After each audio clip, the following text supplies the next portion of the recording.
Elappully brewery വിഷയത്തിൽ സംസ്ഥാന സർക്കാർ ഒളിച്ചു കളിക്കുകയാണെന്ന് ഫോർവേഡ് ബ്ലോക്ക് സംസ്ഥാന ജനറൽ സെക്രട്ടറി മനോജ് കുമാർ. കർഷകദ്രോഹ നയത്തിൽ കേന്ദ്ര കേരള സർക്കാർ ഒരേ തൂവൽ പക്ഷികളെന്നും മനോജ് കുമാർ. ബ്രൂവറി അനുമതി റദ്ദാക്കുക, വന്യമൃഗ ശല്യം തടയുക തുടങ്ങിയ ആവശ്യങ്ങൾ ഉന്നയിച്ച ഓൾ ഇന്ത്യ അഗ്രഗാമി കിസാൻ സഭ കളക്ട്രേറ്റിന് മുന്നിൽ നടത്തിയ ധർണ മനോജ് കുമാർ ഉദ്ഘാടനം ചെയ്തു. കേരളത്തിന്റെ നെല്ലറയായ പാലക്കാടിന് വേണ്ടത് കർഷക രക്ഷാ പാക്കേജാണ്, ബ്രൂവറിയല്ല. വിപണി വില വർധനവിന് ആനുപാതികമായി നെല്ലുവില വർദ്ധിപ്പിക്കണമെന്നതും വന്യമൃഗശല്യം തടയണമെന്ന ആവശ്യവും നടപ്പിലാക്കാത്തത് ജനവഞ്ചനയാണ്. തൊഴിലാളി വർഗ പേരിന്റെ മറവിൽ സർക്കാരും CPM-ഉം നടത്തുന്നത് ജനദ്രോഹമാണ്. മുതലാളിത്തത്തെ വാക്കിലെതിർക്കുകയും കുത്തകകളുടെ താൽപര്യം സംരക്ഷിക്കുകയുമാണ് ഇടതു സർക്കാർ. കേരള ബജറ്റ് കാപട്യവും ജനദ്രോഹവുമാണെന്നും മനോജ് കുമാർ പറഞ്ഞു.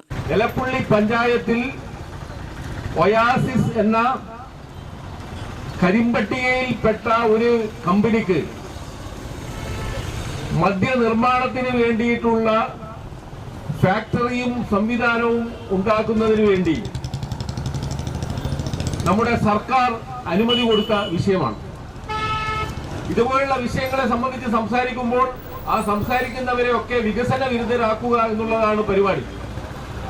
ഇത് നരേന്ദ്രമോദിയുടെ ശിഷ്യത്വം സ്വീകരിച്ചുകൊണ്ടുള്ള പരിപാടിയാണ്.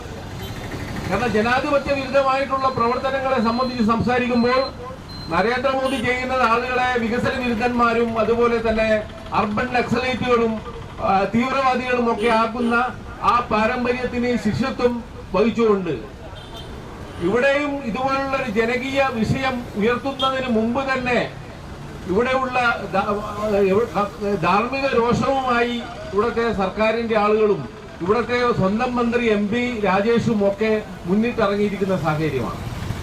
AIAKS സംസ്ഥാന പ്രസിഡന്റ് ഫ്രാൻസിസ് പിൻഹീറോ അധ്യക്ഷത വഹിച്ചു. കളത്തിൽ വിജയൻ, ബൈജു മാനാശ്ശേരി, പ്രകാശ് മൈനാഗപ്പള്ളി, മോഹൻ കാട്ടാശ്ശേരി, AK ചന്തം, K നാരായണൻ, ആൽവിൻ ആന്റോ എന്നിവർ സംസാരിച്ചു.